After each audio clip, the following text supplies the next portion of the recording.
Welcome all. Today's topic laws of motion part 3. First question, let's do some problems.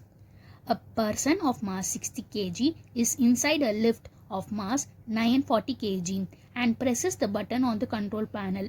The lift starts moving upward with an acceleration 1 meter per second square. If G is equals to 10, the tension in the supporting cable is. These are the options. Let's see the answer. Given the lift of mass 940 kg and person of mass 60 kg. The lift moves upward with an acceleration 1 meter per second square and its G is 10. Tension in this thing we have to find. So the trick is, if acceleration is upward as given in the question, this is the clue, the net force is also upward, then upward force is greater than downward force, that is mg. So upward, what is the upward force? Tension. Here tension is the upward force. Formula for weight is equals to m into g. Total mass is equals to mass of person plus mass of the weight is equals to 1000. Net force is equals to tension minus mg is equals to mass into acceleration, where tension is the upward force, hence it is greater, hence it's positive. Downward force is mg, hence it is negative. T minus 1000 into 10 is equals to 1000 into 1. So 1000 into 10 is 10,000. T minus 10,000 is equals to 1000 into 1 is 1000. T is equals to 10,000 plus 1000 is equals to 11,000 Newton. So tension is equals to 11,000 Newton. Option B is right. Second question. A block of mass m is in contact with the cart C as shown in the figure. This is the figure. The coefficient of static friction between the block and the cart is mu. The acceleration of the cart that will prevent the block from falling satisfies us. So which option satisfies us? We have to see. So the cart which moves right side, and so the mass of block which produces a pseudo force right side, and this pseudo force produces normal force. So the block has normal force on the left side, and it also has static force upward and downward force as mg.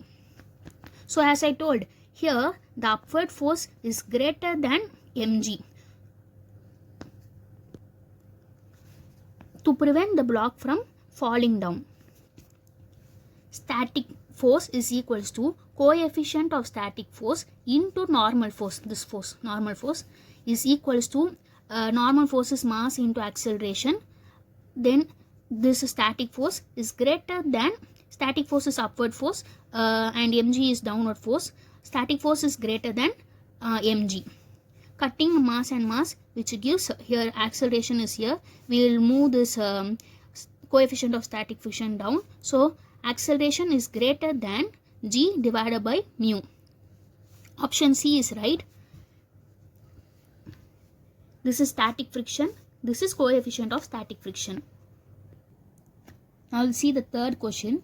A ball moving with velocity 2 meter per second collides head on with another stationary ball of double the mass. So it's 2m. If the coefficient of restitution is 0.5, then the velocities after collision will be. These are the options. Let's see the answer. Now we have to find velocity 1 of ball 1 after collision and velocity 2 of ball 2 after collision. The given is, before collision the velocity 1 of ball 1 is equals to 2 meter per second, and before collision the velocity 2 of ball 2 is equals to 0. So this is as given in the question. Coefficient of restitution is 0.5. The formula for coefficient of restitution is velocity 2 after collision minus velocity 1 after collision divided by velocity 1 before collision minus velocity 2 before collision. According to law of conservation of linear momentum, total momentum before collision is equals to total momentum after collision. The formula of this is m1 velocity before collision plus m2 velocity before collision is equals to m1 velocity after collision plus m2 velocity after collision. So to form the equation 1, let's take this formula. E is equals to v2 minus v1 divided by u1 minus u2. This u means before velocity before collision. As given in the question, E is equals to 0.5 is equals to v2 minus v1 divided by. So we already have velocity before collision. We already have the values 2 minus 0. We will move this 2 here. 2 into 0.5 is equals to v2 minus v1. So we will get equation 1. 1 is 2. v2 minus v1 is equals to 1. m1 u1 plus m2 v2 is equals to m1 v1 plus m2 v2. This is the formula. So we will substitute here.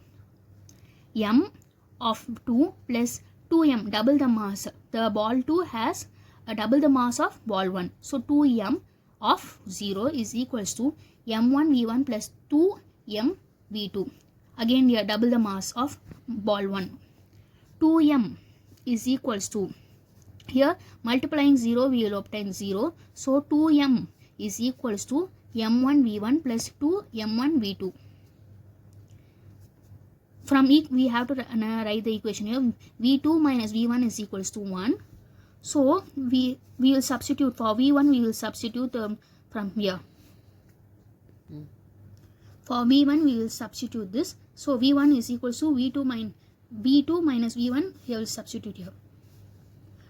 2m is equals to m1 v2 minus 1 plus 2m1 v2. So we does not need m. So we will divide this whole equation by m. 2m1 divided by m1 is equals to m1 of v2 minus 1 divided by m1 plus 2 m1 into v2 divided by m1. So cutting all the m1 we obtain 2 is equals to v2 minus 1 plus 2 v2. We will bring this minus 1 here. So 2 plus 1 here 3 and 2 v2 plus 1 v2 we obtain 3 v2.